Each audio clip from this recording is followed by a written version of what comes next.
Jadi setiap zaman itu punya medan perang masing-masing. Medan perang saya dulu sangat beda dengan medan perang sekarang. Dan Anda tidak bisa mengelak dari medan perang sekarang. Nah, di zaman saya urung ono SMS, urung ono aja meneh SMS. Pager ya urung ono, apa meneh saiki browsing ngono ki ora ono, babar pisan. Nek zaman biyen gini, sebelum kita ngomong tingkat-tingkat peperangan, ya, tingkat medan perang, kita nyicil dulu. Kalau zaman Fir'aun, itu yang dibunuh adalah bayi laki-laki. Ya Mas ya.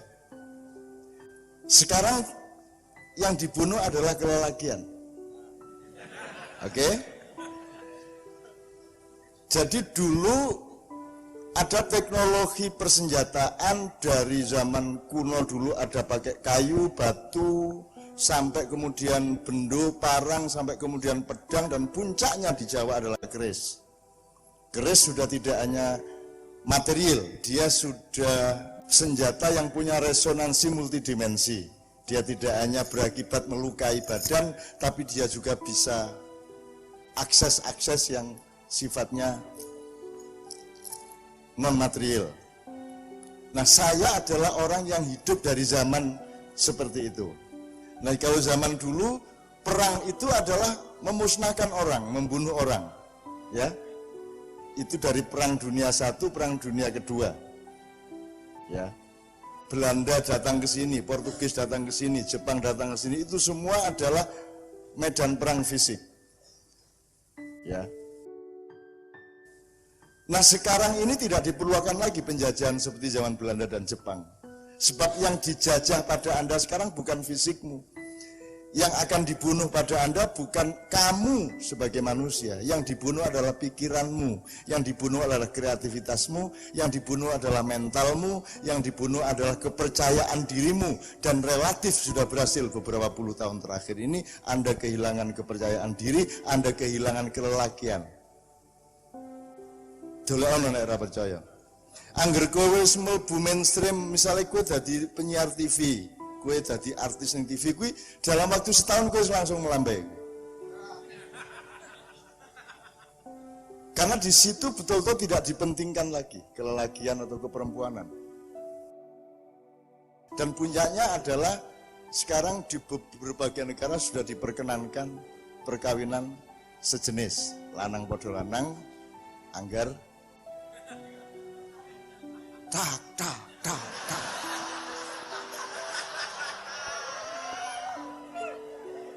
Wedok padha wedok, cepok.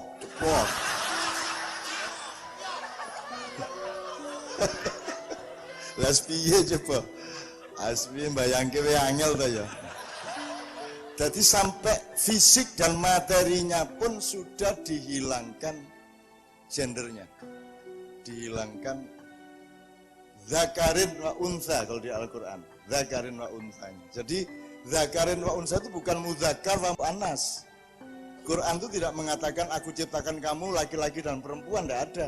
Yang ada adalah aku ciptakan kamu menjadi makhluk yang punya unsur kelelakian dan punya unsur keperempuanan. Min zakarin wa unsa. Dibaca bahasa Arabnya.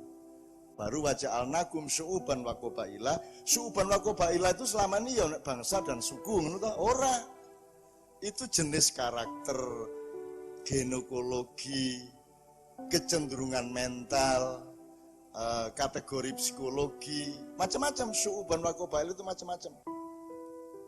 Kue misalnya ya, duwe kanca gitu, niku suatu hari kue ning Amerika, kue ono lho ning Amerika mirip banget kancamu ning SD mbiyen. Meripate, itu namanya satu sya'bun ya. Jadi yang namanya syu'bun itu macam-macam, bukan hanya suku dan bangsa. Ini kalau diperluas, Anda tidak lahir pada hari kelahiran Anda itu jari sopo. Wong kowe wis ngubek-ubek wetenge ibumu, wis marak ke ibumu mutah-mutah ra karo berarti kowe wis ana waktu kuwi. Maka kamu dianggap lahirmu adalah ketika salah satu sel sperma bapakmu itu dari sekian juta satu nempel di rahim ibumu, betul enggak? Sel telur. Satu kali bapak meniduri ibu, berapa juta sel telur yang dihasilkan oleh bapak? Miliar. Sekarang siapa yang menentukan satu sel telur untuk nempel di rahim ibu? Apa kok sing dipilih kuwi? Kok ora sijine? Padahal ada sekian miliar kemungkinan. Nah, di situ ada sejarah. Di situ ada kenyataan bahwa free will-nya tidak pada bapak dan pada ibu. Free will-nya terletak pada yang di belakang bapak dan ibu. Katakanlah kamu lahir ketika sel telurnya nempel. Gitu ya. Aning sel telurnya ra trimo ora aku iki iso nempel ngene iki mergo aku wis tahu perjanjian sadurunge. Nek bapak ibuku ora ketemu ning terminal, ora nempel aku. Berarti ketika bapak ibu ketemu ning terminal kae, kamu sudah lahir. Hakikatnya. Ternyata bapak ibu itu juga diterusin ke belakang. Loh, ning aku ora iso ketemu bapak ning terminal kae, nek bapakku, berarti mbahe meneh. Terus kalau dicari sebenarnya Anda itu sudah lahir sejak Allah bilang kun fayakun, Anda semua sudah lahir aslinya. Nah, cuman untuk administrasi, untuk menggampangkan gitu, lahirnya adalah pas cepret kuwi njur kue nangis. Apa sebabnya bayi kok nangis? Itu didoleki. Sing murui nangis ki sapa? Apa kok kabeh bayi ora Afrika, ora Namibia, ora Azerbaijan, ora Jawa, ora Madura mesti nangis kabeh. Mbok didoleki. Jadi betapa ada subjek besar di belakang itu semua kan itu teman sekalian ya. Ada subjek besar. Jadi ini saja kalau kita cari kita akan mendapatkan kesadaran dan kenikmatan hidup yang luar biasa. Saya tidak akan meneruskan ini secara lebih mendalam.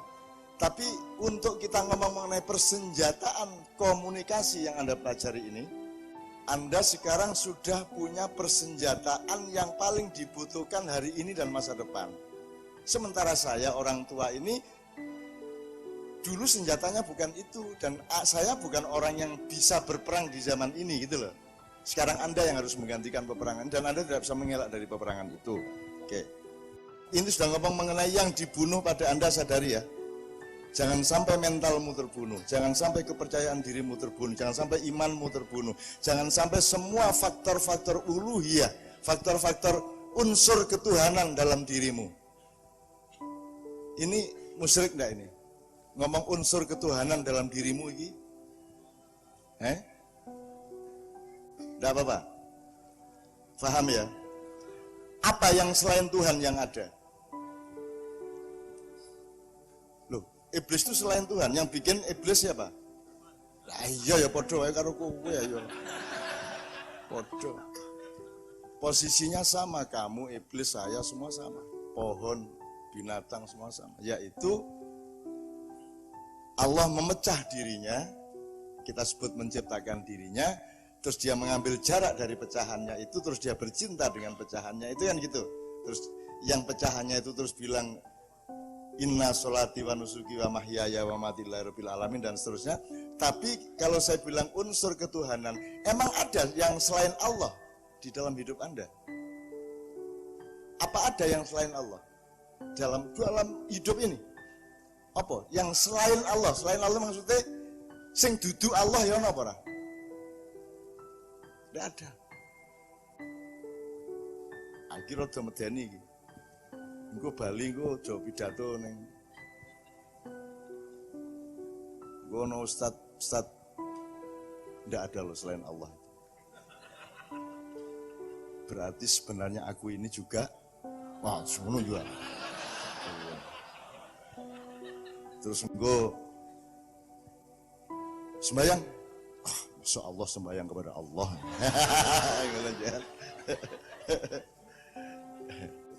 Oke, tapi ini semua kan bahasa, ini semua kan retorika, ini semua kan komunikasi yang Anda pelajari juga.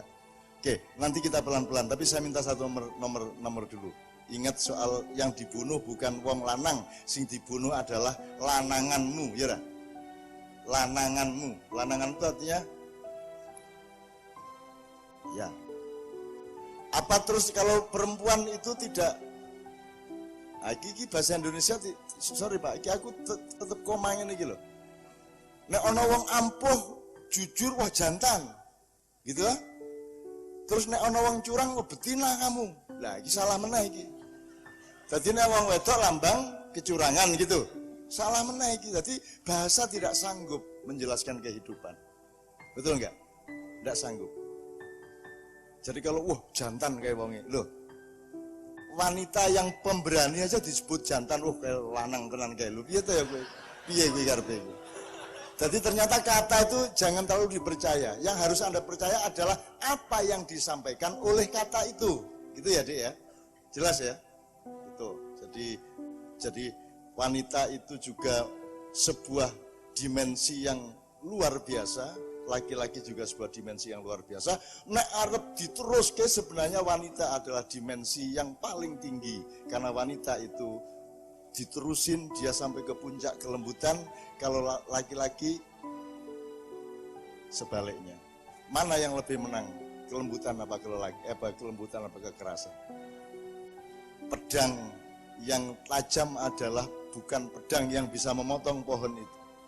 Tapi ketika ada kapas melayang-layang, pedang itu menebas, kapas itu terbelah tapi tidak bergerak dan tidak berubah arahnya. Itulah pedang yang lembut. Jadi kowe aja wani-wani karo wong wedok. Kowe mesti kalah. Wis mesti kalah. Jadi mereka pendekar yang lebih sakti dari laki-laki. Karena kalau laki-laki harus membuktikan dirinya, dia baru laki-laki. Kalau wanita, dia diem saja, dia tetap wanita. Itulah keagungan. Kan gitu kan. Jadi kue rasa wani-wani karo wong wedok.